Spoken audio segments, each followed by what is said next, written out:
Quiero contarles que durante este verano hemos abierto un espacio en nuestra comunidad para nuevos predicadores y predicadoras que han sido entrenados en los últimos 2 años y que en un espacio seguro como es nuestra comunidad, que siempre está formando nuevos líderes, podamos tirarlos a la piscina, sabiendo que acá los vamos a amar. Y también con una supervisión cercana hemos acompañado a los que están preparando sus sermones por primera vez. Y enero y febrero es una serie de enseñanza bíblica que se llama Más dulce que la miel, como su palabra. ¿Por qué?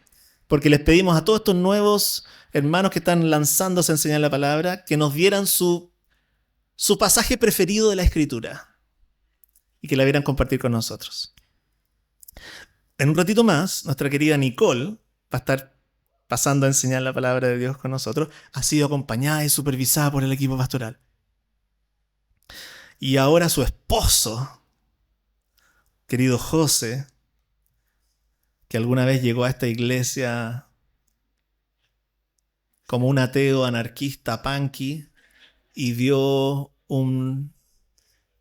¿Cómo se llaman esas cosas arriba? Vitral de una palomita que descendía, el Espíritu Santo dijo, eso me llama la atención, eso quiero. Y de ahí entregó su vida a Jesucristo. Y luego en esta iglesia cosas pasan, terminó casándose con una sierva. Así que le voy a pedir a él que pase adelante y lea nada más ni nada menos que el primer capítulo del libro de Ruth, capítulo 1. Del 1 al 22, en sus Biblias lo pueden seguir. Y luego le voy a pedir a la Nico que pase adelante nomás en el poder de Jesucristo y nos enseñe la palabra de Dios esta mañana.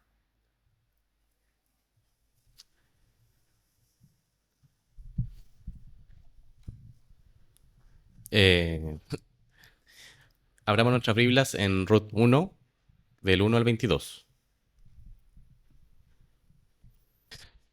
En el tiempo en que distintos líderes gobernaban el país, hubo allí una época de hambre. Entonces, un hombre de Belén de Judá emigró a la tierra de Moab, junto con su esposa y sus 2 hijos. El hombre se llamaba Elimelech, su esposa se llama Noemí, y sus 2 hijos, Mahlón y Quilión. Todos ellos eran efatreos de Belén de Judá. Cuando llegaron a la tierra de Moab, se quedaron a vivir allí. Pero murió Elimelech, esposo de Noemí, y ella se quedó sola con sus 2 hijos. Entonces se casaron con mujeres moabitas, una llamada Orfa y la otra Ruth. Después de haber vivido allí unos 10 años, murieron también Mahlón y Quilión, y Noemí se quedó viuda y sin hijos. Noemí decidió regresar de la tierra de Moab con sus 2 nueras, porque allí se enteró que el Señor había acudido en ayuda de su pueblo al proveerle de alimentos. Salió pues con sus 2 nueras del lugar donde habían vivido, y juntas emprendieron el camino que las llevaría hasta la tierra de Judá. Entonces Noemí dijo a sus 2 nueras, miren, vuelvan cada una a la casa de su madre, que el Señor las trate a ustedes como el mismo amor y lealtad que ustedes han mostrado con los que murieron y conmigo. Que el Señor les conceda hallar seguridad en un nuevo hogar al lado de un nuevo esposo. Luego las besó, pero ellas, deshechas en llanto, exclamaron, no, nosotras nos volveremos contigo a tu pueblo. Vuelvan a su casa, hijas mías, insistió Noemí. ¿Para qué se van a ir conmigo? ¿Acaso voy a tener más hijos que pudieran casarse con ustedes? Vuelvan a su casa, hijas mías. Váyanse. Yo soy demasiado vieja para volver a casarme. Aun si abrigara esa esperanza y esta misma noche me casara y llegara a tener hijos, ¿los esperarían ustedes hasta que crecieran? ¿Y por ellos se quedarían sin casarse? No, hijas mías. Mi amargura es mayor que la de ustedes. La mano del Señor se ha levantado contra mí. Una vez más alzaron la voz, deshechas en llanto. Luego Orfa se despidió de su suegra con un beso, pero Ruth se aferró a ella. Mira, dijo Noemí, tu cuñada se vuelve a su pueblo y a sus dioses, vuélvete con ella. Pero Ruth respondió, No insistas en que te abandone o en que me separe de ti, porque iré a donde tú vayas y viviré donde tú vivas. Tu pueblo será mi pueblo y tu Dios será mi Dios. Moriré donde tú mueras y allí seré sepultada. Que me castigue el Señor con toda severidad si me separara de ti algo que no sea la muerte. Al ver Noemí que Ruth estaba tan decidida a acompañarla, no insistió más. Entonces las dos mujeres siguieron caminando hasta llegar a Belén. Apenas llegaron, hubo una gran conmoción en todo el pueblo a causa de ellas. ¿No es esta Noemí?, se preguntaban las mujeres del pueblo. Ya no me llamen Noemí, respondió ella. Llámenme Mara, porque el Todopoderoso ha colmado mi vida de amargura. Me fui con las manos llenas, pero el Señor me ha hecho volver sin nada. ¿Por qué me llaman Noemí, si me ha afligido el Señor, si me ha desdichado el Todopoderoso? Así fue como Noemí volvió a la tierra de Moab, acompañada con su nuera, Ruth la Moabita. Cuando llegaron a Belén, comenzaba la cosecha de cebada. Esto es palabra del Señor. Ya. Hola, comunidad. ¿Cómo están? Qué bueno. Bueno, ya me dieron la introducción que tenía anotada acá, haber tomado gimnasio y esta es mi primera vez predicando acá. Me presento igualmente, mi nombre es Nicole Valencia. Llevo como 4 años aproximadamente acá en ISA, más o menos. Llegué en unas fiestas patrias, me acuerdo. Fue como la primera vez que llegué y hicieron como toda una cena ese día. Fue como mi primera vez que llegué. Y estoy súper contenta de poder darles la prédica hoy y de poder darles la palabra del Señor. Y siento que es un privilegio y una responsabilidad con ustedes y también con el Señor. Y me gustaría partir, antes que todo, contarles una anécdota, pero no se preocupen, la anécdota esta historia personal va relacionada con el tema de hoy. Con mi esposo, que ya lo conocieron, compramos una casa, un departamento, que es una historia muy bonita. Uno dice, uy, qué linda decisión, ¿cierto? Pero, y hemos orado y ha sido bastante bonito el proceso, pero siempre me pregunté, quizás no le pregunté antes al Señor. Hemos como orado el proceso y todo, pero quizás no oramos la decisión, ¿ya? No le preguntamos quizás que si era parte del plan de Dios o su voluntad. Y quiero que se queden con esta historia. ¿Por qué? Porque se preguntarán qué les cuento esto, ¿cierto? Es porque quieren que se queden con esto y con una pregunta que nos va a acompañar en todo el proceso de la prédica de hoy. La pregunta es la siguiente: ¿qué revelan nuestras circunstancias sobre dónde está verdaderamente anclado nuestro corazón?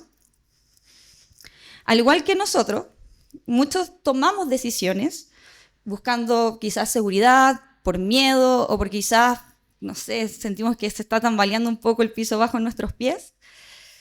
Y en esas circunstancias, ¿seguimos confiando en el Señor?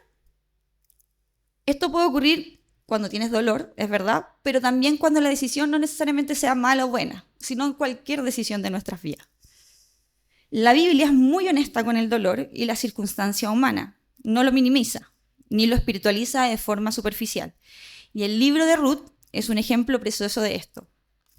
Hoy día les voy a invitar a que podamos analizar... Uy, se me cayó el aro. Ya me lo voy a sacar nomás. Disculpen, chiquillos. Que podamos ver el capítulo de Ruth dividiéndolo en 4 ideas, ¿ya? Como muy buena alumna de gimnasio, vamos a separar el texto en 4 ideas.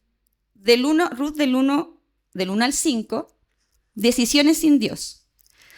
Del 6 al 14, un retorno físico, pero con un corazón confundido.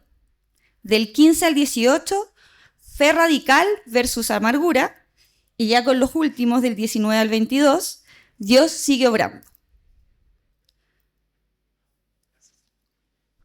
Pero antes de continuar, vamos a orar. Señor, venimos a tu presencia, comunidad, para que tú nos dejes examinar nuestros corazones, que podamos tener oídos para escuchar, que me permitas también dar de mejor forma este mensaje que tú ya tienes preparado de antemano, Señor, y que tú lleves el control de la prédica de hoy, Señor. Te pido por esto, que también puedan seguir rumiando esta idea durante la semana y que ojalá también la puedan poner en práctica en sus vidas, Señor. Te pido por eso en el nombre de Jesús. Amén. Entonces, entremos en el texto. Al inicio de Ruth podemos observar nuestro primer punto, cómo las decisiones sin Dios traen consecuencias en nuestro corazón. Para poner un poquito de contexto, ya me encanta esto de contexto, porque yo soy profe de U, entonces me gusta poner como cosas. Esta historia transcurre en el libro de Jueces, en la época del libro de Jueces. Este era un tiempo donde, según el mismo libro de Jueces, menciona que cada uno hacía lo que bien le parecía. Esa era la época. El relato de Ruth comienza en este tiempo de crisis. ¿Cómo que con el micrófono? Dice que había hambre en la tierra. Esto se refleja con una crisis económica, ¿cierto? Climática, porque no había cosecha, y también espiritual. Como dice Jueces, que cada uno hacía lo que quería, era un tiempo donde Dios no había dejado de ser rey, pero el pueblo había dejado de vivir como si él reinara. Israel, recuerden que estaba en la tierra prometida ya, o sea, esta tierra donde la Biblia dice que era una tierra que fluía leche y miel, y sin embargo ahora tenía escasez. Y es en este contexto que Elimelec, esposo de Noemí, decide salir de Belén a la tierra de Moab. Sale de la ciudad de Belén, que significa ciudad de pan, a buscar pan en otro lugar. Humanamente, la decisión parece súper lógica.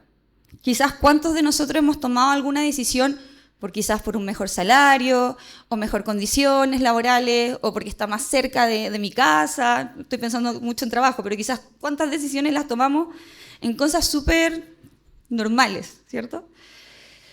Pero ojo, aunque no son malas decisiones, o sea, no son por malas razones, espiritualmente sí pueden ser peligrosas. Moab no era cualquier destino. Dios había advertido claramente sobre no mezclarse con ese pueblo. Esto sale en el libro de Deuteronomio. Y salir de la tierra prometida no era un solo cambio geográfico, sino era un movimiento espiritual. Proverbios 14:12 nos advierte: hay camino que al hombre le parece derecho, pero su fin es un camino de muerte. Es importante tener en claro que a veces no decidimos mal por rebelarnos, sino que simplemente buscamos algo que no toma en cuenta a Dios, y esto siempre termina siendo una decisión frágil. Voy a tomar agua. Voy a dejar así. El texto avanza. Vieron el texto, ¿cierto? Vemos que los hijos de Noemí incluso se casan con mujeres moabitas. Y nuevamente estas decisiones no reflejan el diseño de Dios. Tristemente, no termina muy bien esta parte de la historia, mueren uno a uno. Primero Elimelec y luego sus hijos. Noemí queda viuda y sus nueras moabitas también. Para nosotros puede ser una historia triste, estamos hablando de muerte, ¿cierto? Pero algo distante. Hoy, de hecho, cuando una mujer pierde a su marido, tiene familia, amigos, trabajo, todavía tienen oportunidades. Pero no es lo mismo para esa época. Para ellas, en esa época, ser viuda era algo devastador. De hecho, si lo comparamos como con algo actual, podríamos quizás compararlo con la vulnerabilidad de los niños de mejor niñez, donde quedan sin nada, literal. Para ellas era quedar sin cultura, sin esposo, sin familia, sin sustento, sin identidad. Por lo tanto, era muy, muy, muy devastador para esa época. Incluso, según las propias palabras de Noemí, dice que perdió el favor de Dios. Desde ese momento podemos entender cómo se siente Noemí. Piensen en sus propias vidas. ¿Cuántas circunstancias difíciles o dolorosas en nuestras vidas nos hacen sentir como Noemí? O sea, desamparadas, devastadas, tristes, ¿cierto? Y con este corazón, Noemí decide volver a Belén. Ese es el segundo punto que vemos en esta historia.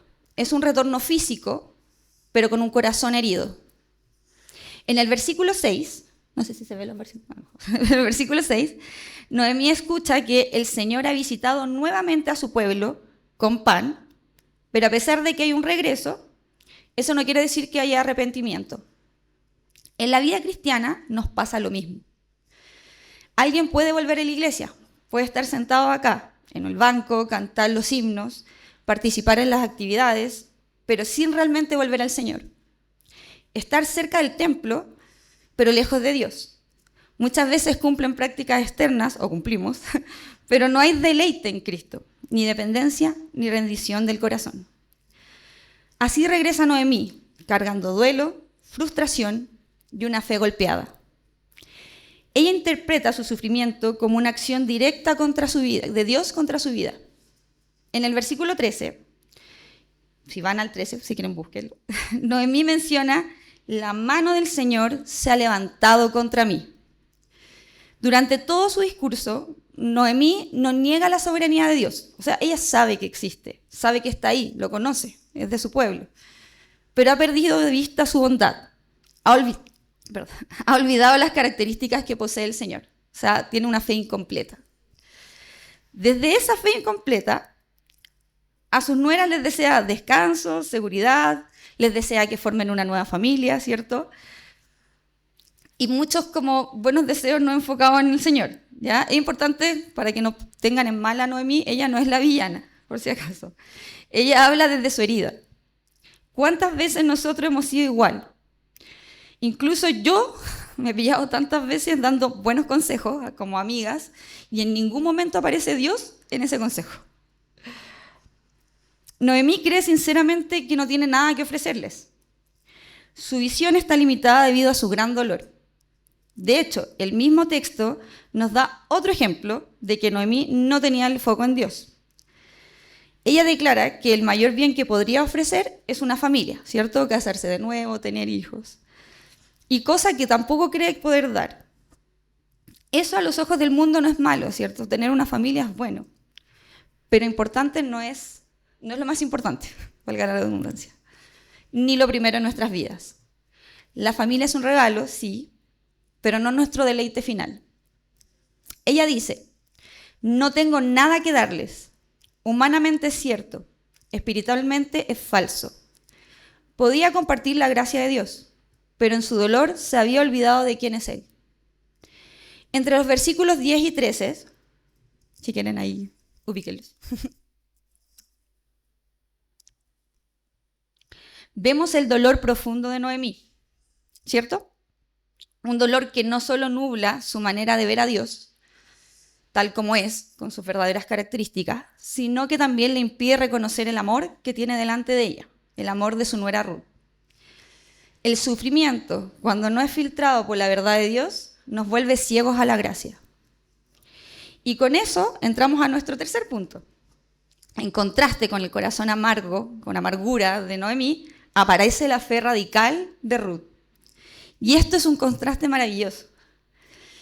Como dato, para no dejar fuera a Orfa, para que sepan, ella decide al final volver a su pueblo, ¿cierto? Y a sus dioses. Incluso como detalle significativo, para que ustedes sepan, Orfa significa nuca, la que da la espalda. ¿Ya? Es un dato extra. Y aunque su decisión puede parecer comprensible desde la mirada humana, porque, ojo, ellos no conocían nada del pueblo de Israel, estaba volviendo a algo seguro, Ruth hace algo completamente distinto. Acompáñenme a leer juntos Ruth 1, versículos 16 y al 17. Si se puede poner, 16, ya. Dice: pero Ruth respondió: no insistas en que te abandone o en que me separe de ti, porque iré donde tú vayas y viviré donde tú vivas. Tu pueblo será mi pueblo y tu Dios será mi Dios. Moriré donde tú mueras y allí seré sepultada. Que me castigue el Señor con toda severidad si me separara de ti algo que no sea la muerte. Wow, es una gran declaración, ¿cierto? La declaración de Ruth no es solo emocional, es una confesión de fe. Ella no solo elige acompañar a Noemí, sino que también elige al Dios de Israel. Deja atrás sus creencias, su cultura, su posible seguridad a su pueblo, su familia, ¿cierto? Y se aferra a un futuro que no conoce. Acordémonos que también Ruth era viuda, ¿ya? Y también estaba desvalida, igual que Noemí. Pero Ruth, a pesar de las circunstancias, decide confiar. ¿Y cómo respondes ante tal declaración?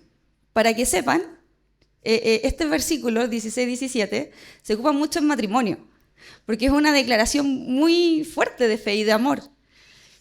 Pero ¿cómo responde Noemí? Ella guarda silencio, lo vemos en el versículo 18.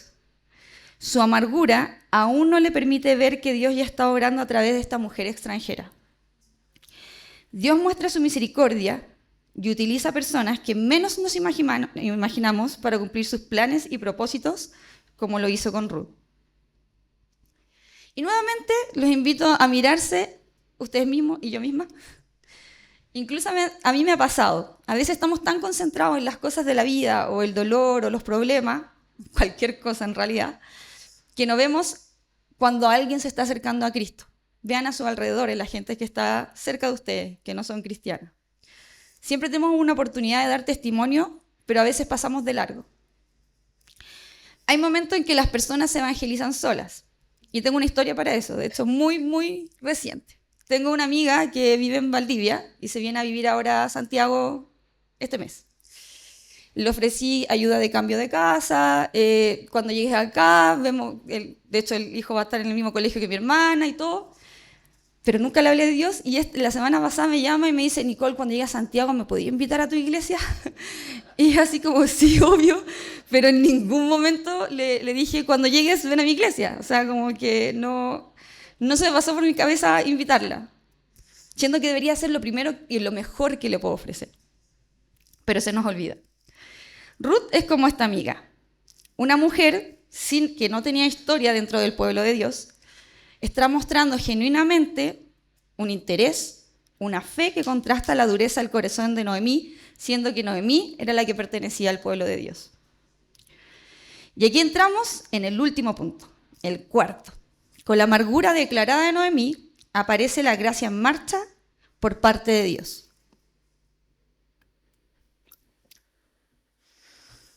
En los últimos versículos, al llegar a Belén, Noemí declara públicamente su amargura. Aunque reconoce aún la soberanía de Dios, sigue ciega ante su carácter y misericordia. La declaración de Noemí en los versículos 20-21 dice lo siguiente, por si quieren. Ay, maravilloso. Ya no me llamen Noemí, respondió ella, llámeme Mara, porque el Todopoderoso ha colmado mi vida de amargura. Me fui con las manos llenas, pero el Señor me ha hecho volver sin nada. ¿Por qué me llaman Noemí si me ha afligido el Señor? ¿Si me ha hecho desdichada el Todopoderoso? En palabras coloquiales, y me gusta mucho esta palabra, la ocupo mucho, sigue siendo durazna. ¿Ya? Todavía no ve la gracia del Señor ni de su nuera. Aún después de ver tal declaración de amor, no escucha. ¿Cuántas veces nos pasa lo mismo? Sabemos que Dios gobierna, que está ahí, es todopoderoso, lo sabemos. Pero nos cuesta creer que sigue siendo bueno con nosotros y que tiene el control de todo. Y como que con esto me acordaba de una frase que se repite mucho, que es como Dios mi copiloto, que me carga esa frase. Porque en el fondo es como dejarlo al lado o ponértelo en el bolsillo, así como es mi copiloto. No, él debe ser tu piloto, él debe ser el control de todo. Me acordaba de eso. Sin embargo, el texto nos deja una nota llena de esperanza en el último versículo. Noemí no vuelve sola, vuelve con Ruth y vuelve justo en tiempo de cosecha. Noemí aún no lo ve, pero Dios ya está escribiendo una historia de redención. Si siguen leyendo siguen leyendo el libro de Ruth, les motiva a hacerlo. Como decía Cristóbal, este es uno de mis libros favoritos, más que el pasaje, libro favorito. De verdad que es muy bueno, sobre todo si les gustan las historias de amor tipo románticas, tipo dorama, léanlo, porque de verdad que tiene de todo y más encima tiene al Señor, así que es mucho mejor. ¿Ya? Bueno, si siguen leyendo, van a ocurrir ciertos hitos que nos van a dirigir a Jesús. Aparece Booz, su pariente redentor, que decide intervenir voluntariamente para rescatar a Ruth y Noemí, porque se casa con Ruth.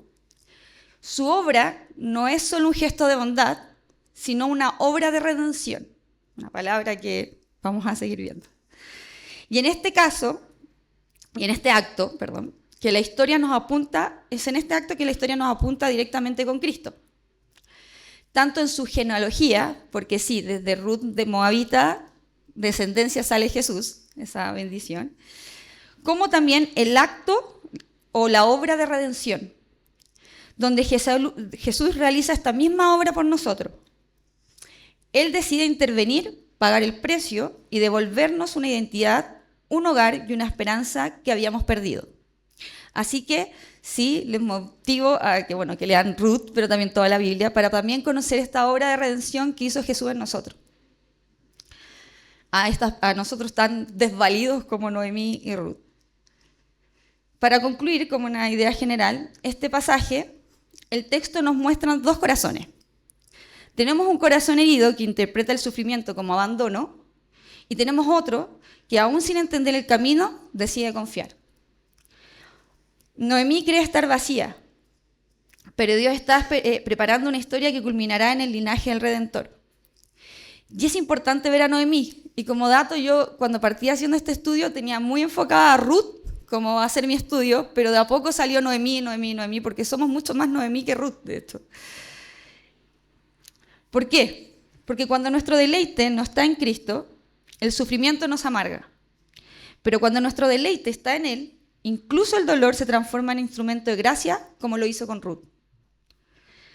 Pidamos que el Señor examine nuestro corazón y nos enseñe a deleitarnos en Cristo, aun cuando no entendamos el proceso, en todas circunstancias, ya sean malas, en buenas también, porque cuando estamos muy bien, de repente también se nos olvida el Señor.